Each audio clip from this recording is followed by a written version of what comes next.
Hi, guys. Welcome back to Leslie and Lily, the podcast for business owners as they are learning how to market themselves in the digital sphere. My name is Leslie, owner of Lily Rose DMA. And today we have the talented, the wonderful Mellissa Tong on the show today. She is a best selling author and storyteller and founder of DuckPunk Productions. Hey, Melissa, how are you today? Hi, Leslie. Thank you so much for having me. Yes, thank you for being on the show. Why I really wanted Melissa to come on the show today is because she is a master storyteller.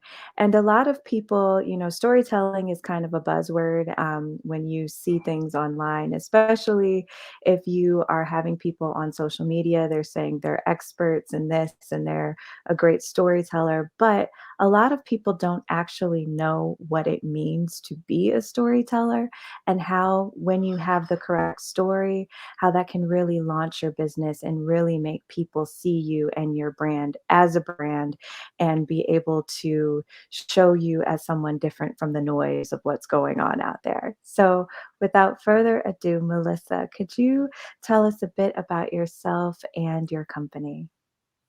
Yeah, absolutely. So I actually started my storytelling journey more than 20 years, actually more than 25 years ago, almost 30 now. I began my career as a TV newscaster, reporter, and producer at one of the very first satellite TV stations in the US. And because I was the newbie at the time, they decided to give me a daily 5 minute human interest segment instead of doing any hard news. So I was on the job for 4 years. Besides anchoring the news, I was also covering stories such as health, beauty, technology, red carpet events, community, news, as well as movie premieres, Star Trek conventions. I did that twice. Sat on a Wow. chair. Yeah, it was a lot of fun. And at the time, I didn't know it. I thought, I was in my 20s, and I thought, wow, this is a lot of fun. And Mm, I really obviously thought I was just having fun. I did not realize that storytelling would actually become a career. mm, So after 4 years, I realized that I was not really passionate in the news, and I fell in love with producing. So I mm, jumped over to the fiction side, and then I started producing and directing directing independent movies and documentaries. And then fast forward after 9/11, my phone just stopped ringing, and all my independent movie projects were canceled. mm. So I got into doing TV commercials and started rolling TV commercials under my company banner. And we have done many, many award-winning TV commercials for McDonald's, Old Navy, Nissan, Verizon, and Wells Fargo. And only until maybe I would say 6, 7 years ago, I looked at everything that I've done, and I started hearing other millennials claiming to be, storytellers. And I looked Mm. at everything that I've done. I'm saying, wait a minute, I have really like the one common thread from the very very beginning until now. It's I've been telling stories, right? So but at the same time, I also realized that I was limiting to telling stories just on the big screen, right? Whether it's a TV commercial, independent movie or documentary, they're on the big screen. So I thought, what if I could extract the concept of storytelling and Mm. then apply it in business? And maybe they don't need a TV commercial.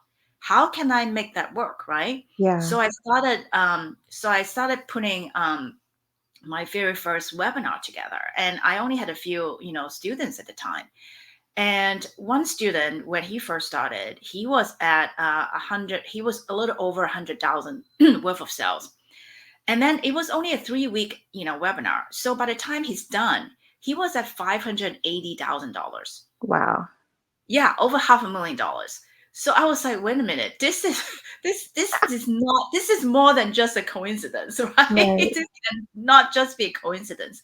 So started, really like, honing in, okay, how can I really develop a way that I can help people, you know, like make big jumps in sales, right? Make big jumps in terms of how they brand and market themselves, regardless of the size of the business. So over the years, I've kind of perfected, my own process, and now have clients, who see increase more than 5 times, sales quadrupled over just a very short period of time. Yeah, so now I can, now I feel really good, branding myself as a storyteller. Yeah. Long time. Yes, you've been in the industry over 20 years. So Yeah. can you tell the audience what what is a storyteller? What makes you different than maybe someone who's on Instagram who just has that in their handle of, storyteller? What is storytelling exactly? Storytelling to me is an art form where you craft specific storylines that represents who you are as a company, what you do and what you offer, but tie all that facts together with a emotional hook that when you Mm, tell the story, people are going to feel something about the facts that you just tell them.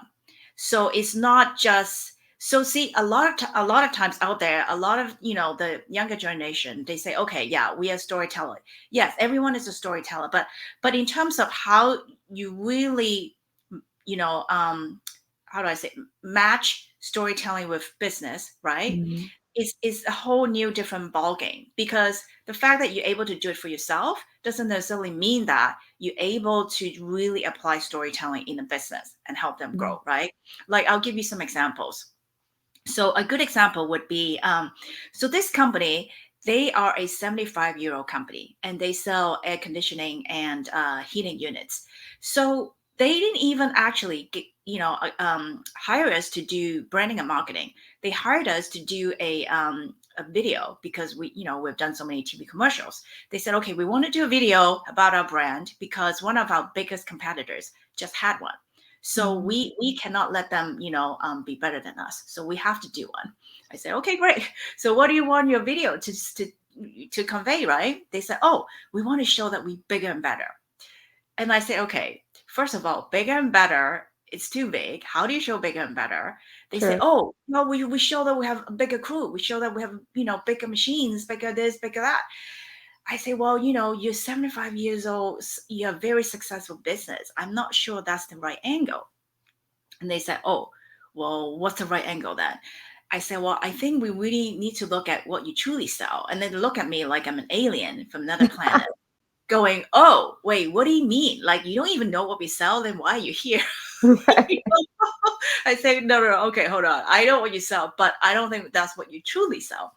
So Mm, obviously, for 75 years, they never really established a brand, right? So in their heads, they were selling heating and conditioning units. But after sitting with us, I made them realize that what they truly sell, what do you think they truly sell? comfort.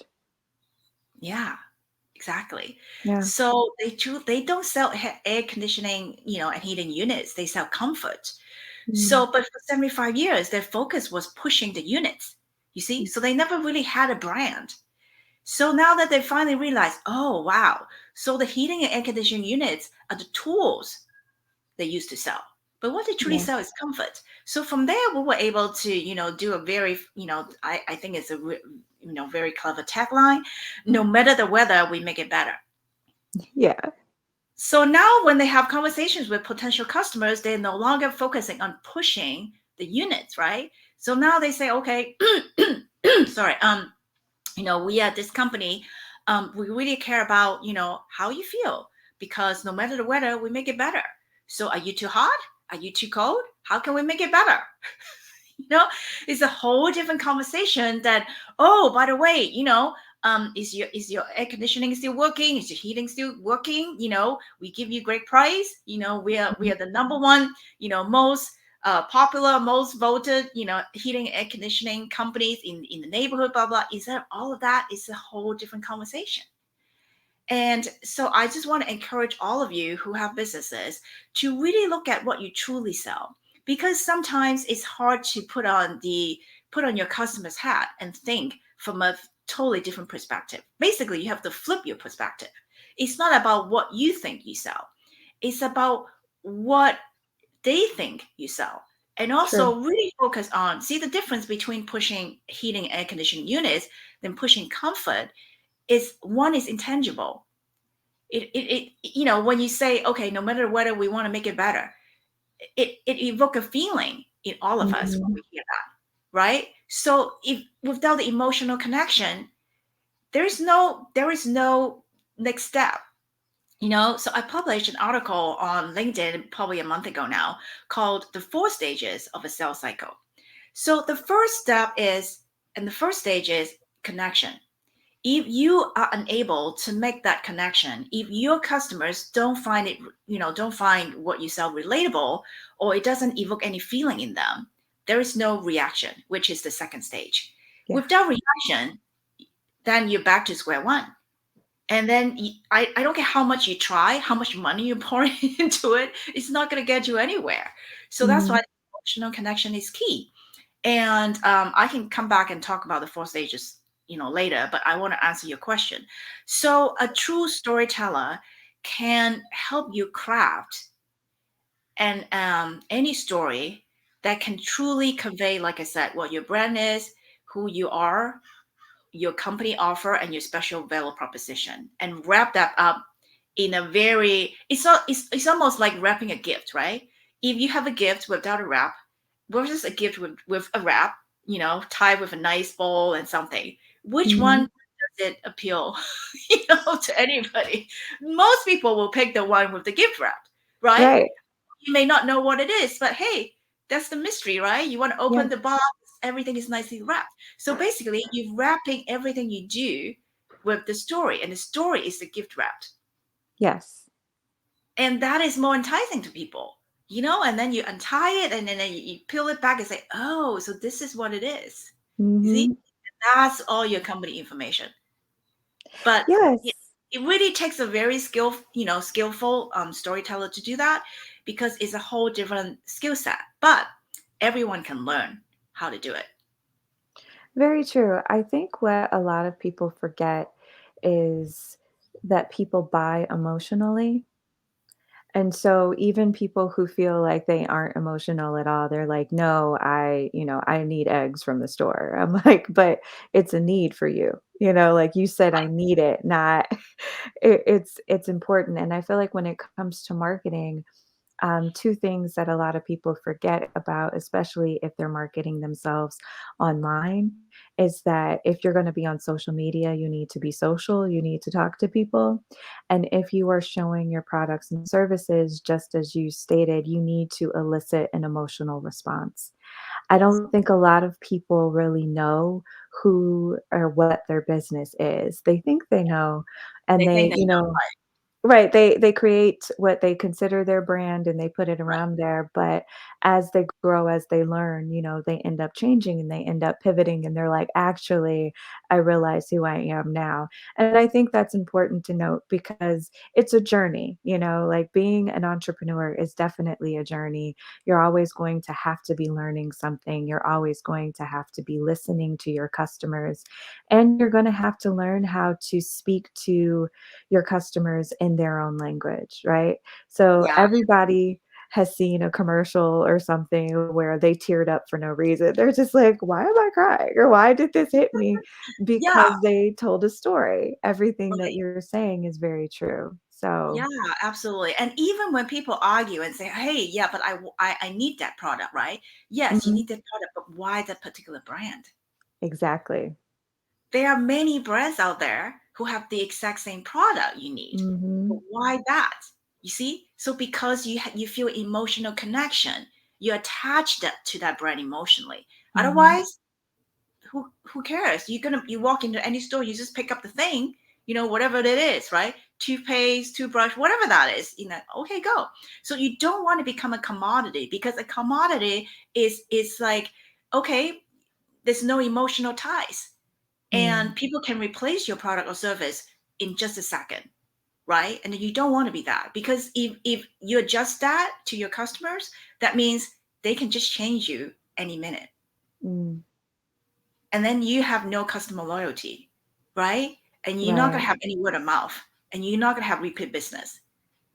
So it's really, really critical to really think, harder and deeper about who you are, what your brand is, and what you sell. And like you said, it is a process.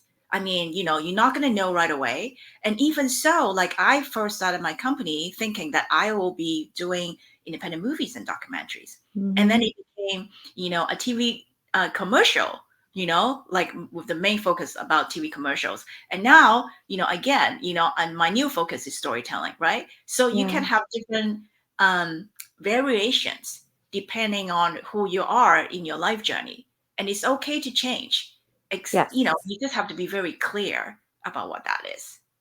Exactly. And something that you said is you won't be able to really be a brand or allow yourself to stand out from your competition if you don't put the element of storytelling in there. If you can't say what makes you different from the competition and also are invoking an emotional response. I mean, I immediately thought about Coca Cola and I thought about Apple and these are everyone all over the world knows what Apple computers, Apple phones are. Coca-Cola is in, I believe, every single country, just about, Yeah, absolutely. Yeah. and so they have found great ways to storytell. Like one of my favorite things that Coca-Cola has ever done were the Christmas ones with the polar bears, and Hmm. it's that childlike excitement and you feel like you're in a different world and it gave a feeling of warmth and it's like, "Oh, if we get this, then we can have this moment that we saw on screen," right? That's great marketing. It evoked a Yeah, feeling, you told a story. So right. if you can see how big brands such as Coca-Cola can do things, or if you have Apple, in certain places, most places, Apple products are seen as a sign of status. Hmm. Like you have this phone, you have this computer, you have money, like you're telling people who you are just by buying the product or I can afford this, Hmm. um, then you should start thinking about how you can do that with your brand as well. So, what are some ways that somebody right now can start their storytelling journey? Think the first thing is to really look at what you truly offer. Mm, Because you could be in business for years, right? Like that yeah, heating air conditioning company, but they never really, look at what they truly sell. So you could be selling and selling, you could still be very successful. But yet, I believe that until you can find the intangible thing, mm, right? That somehow it can evoke the emotional connection. Until then, you don't have a brand. yeah. That's what I truly believe in. So that would be the first thing to look at. And then the second thing to look at is what is the value you bring to the table? Mhm, So and this is sort of for me, this is sort of like, branding marketing 101. What do people why do people buy? You see, a lot of people like get this question wrong. They get, oh, like you said earlier, oh, I need this, right? Yeah, but still, you buy a specific brand. So there's yeah. still more to it than what you think, right? And then, oh, I think there's some sort of code. Sorry, it's on my phone. Some sort of like, those emergency thing. Yes. Yeah, let me see. Okay. Anyway, so so even so, there's still something specific about a different brand, right? Mhm, So I think you need to look at, you know, to me, why a person buy is because somehow what you have, it doesn't matter whether it's a product or service, because what you have can make their lives bit better or different. yeah. Period. It doesn't matter. It's a small business, big business, Coca-Cola, right? Mhm. Because we feel like, oh wow, if we can have Coke, we can be, right? Right. You're the one, we can be this, right? Apple, right? Oh, if we have the iPhone, it's a symbol status. It's like, a Mac, right? Versus, everyone's perception is different, right? Correct. So it makes you feel different, right? If I can have, the Apple phone, my life would be so much better, right? If Mhm, I can drink Coke right now, I will feel so much better because my thirst will be taken care of, right? It's like mhm. that one thing can make you better in one way or another. Ultimately, that's the only reason why people buy. That's So true. when you look at your business, you really have to look at how, like, what is it about my business that I'm making people's lives better? Mm. If you cannot answer that question, then you really cannot craft a story. No, I mean, that's so true. I mean, that's such a simple question, but it's powerful. It's how am I making my potential customer or client's life better? And that immediately puts you in the mindset of the feeling and what you truly offer. Right. So, because if you say, well, what is it you truly offer? People are like, as you said earlier, it's like, you don't know what I offer. Like, why did I hire you? Like, I'm Right. doing heating, I'm doing these things. Yeah. But really, you're offering comfort, so, like, that's how you're making their life better. If someone is, marketing or something, like, you're offering them convenience, you're offering them knowledge, you're offering them so many different things. So I would say that when you ask yourself that question, you can give, like write it down, and you can also just, do like a free stream of thought of I'm offering this, I'm offering this, I'm offering this until it goes down to what it really feels like you're offering. And you can also ask other people um, about it as well. It doesn't just have to be you by yourself. I think a lot of times as business owners, we forget that we have help around us, and to Yes. be able to ask people, what how will having this product or service make your life better if you had this? And just being able to learn from their responses you will be able to craft any content that you make, any advertisements you put up to draw people in?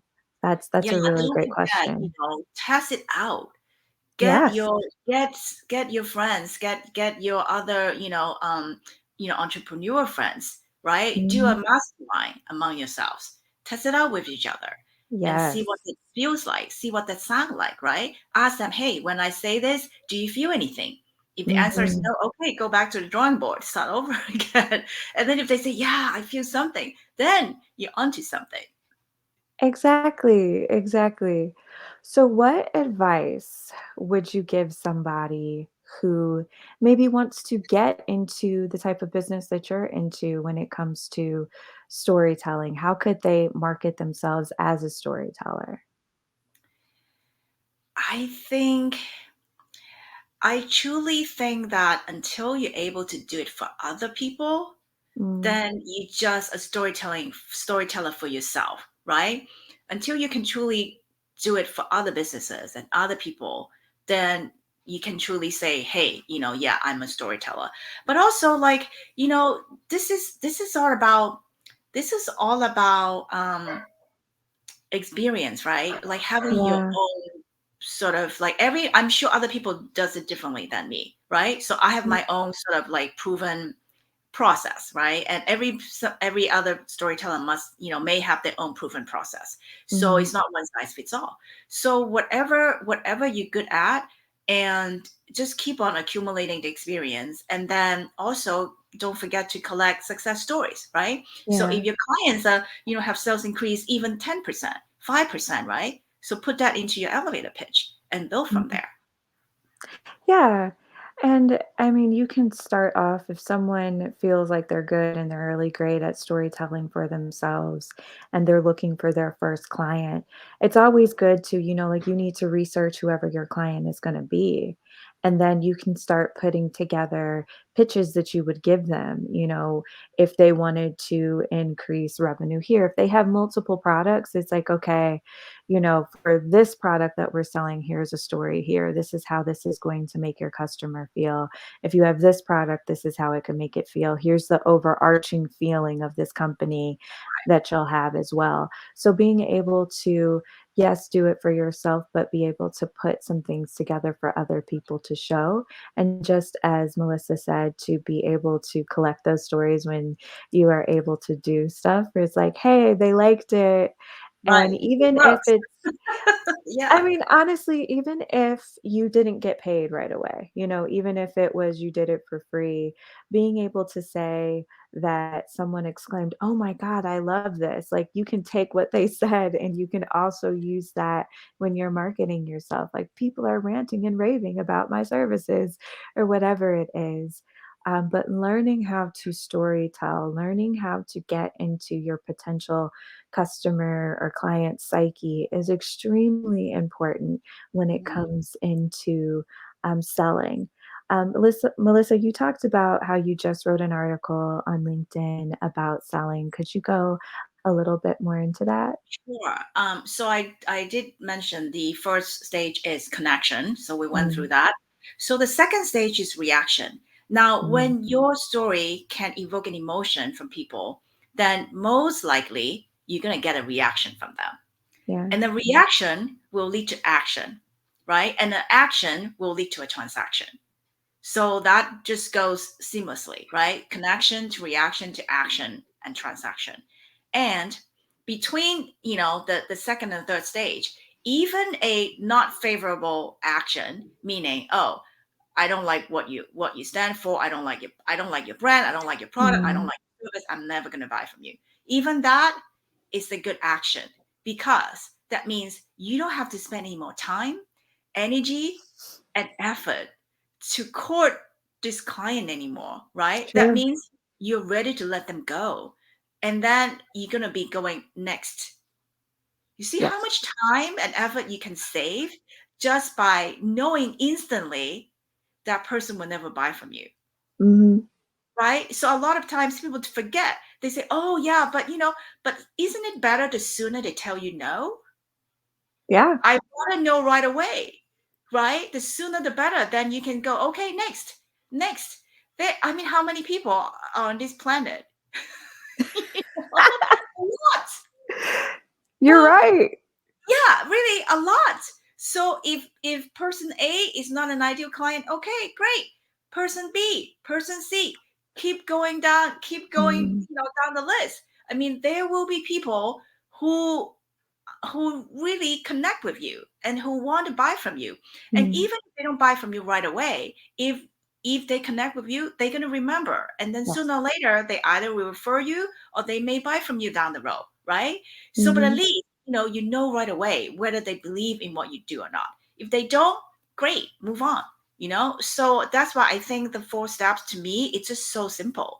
A lot of people make it very, very complicated. That, oh, we got to have a sales strategy, we got to do this, we got to do that.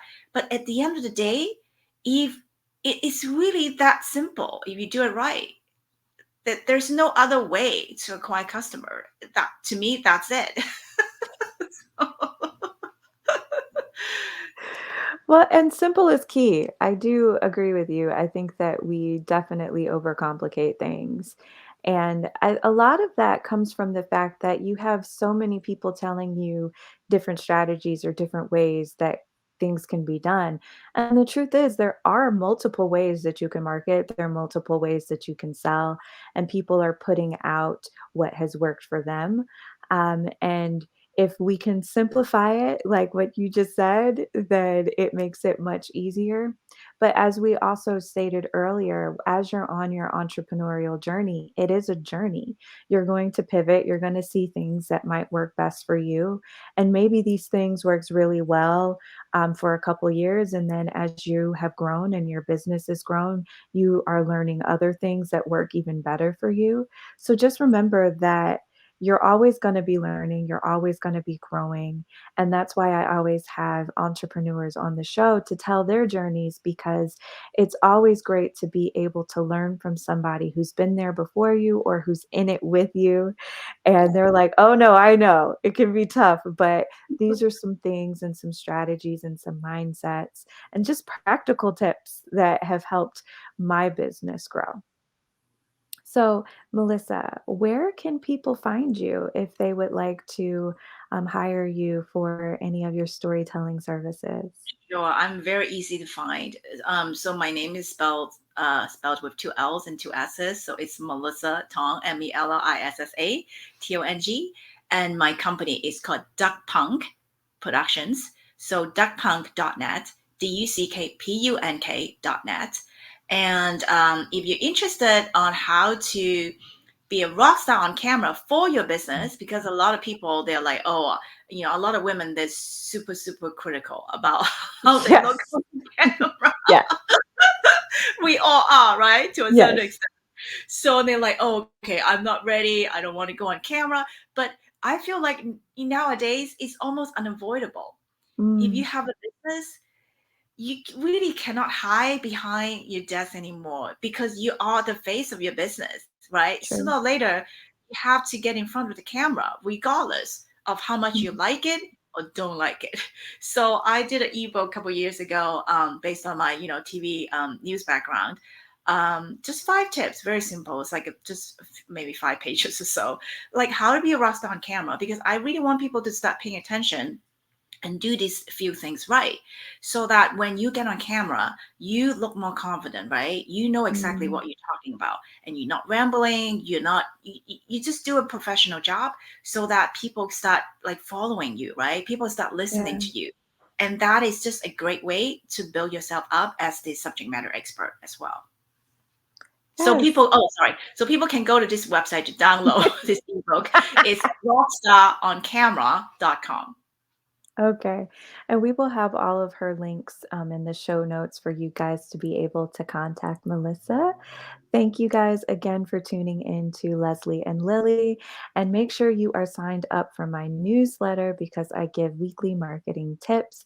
We also highlight our guest of the week. And if you are at the beginning of your marketing journey, or if you are just needing a refresh, please don't forget that I have created a program called Your First 30 Days. It helps you get back into the swing of things, helps you see who your customers are online and offline, and how you can market to them. How do you get them to stop scrolling and actually pay attention to you?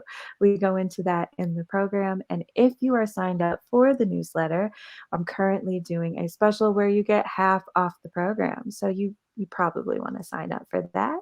Stay tuned next week where we will have another guest on the show giving you their expertise. And I will see you guys next week. Bye. Bye.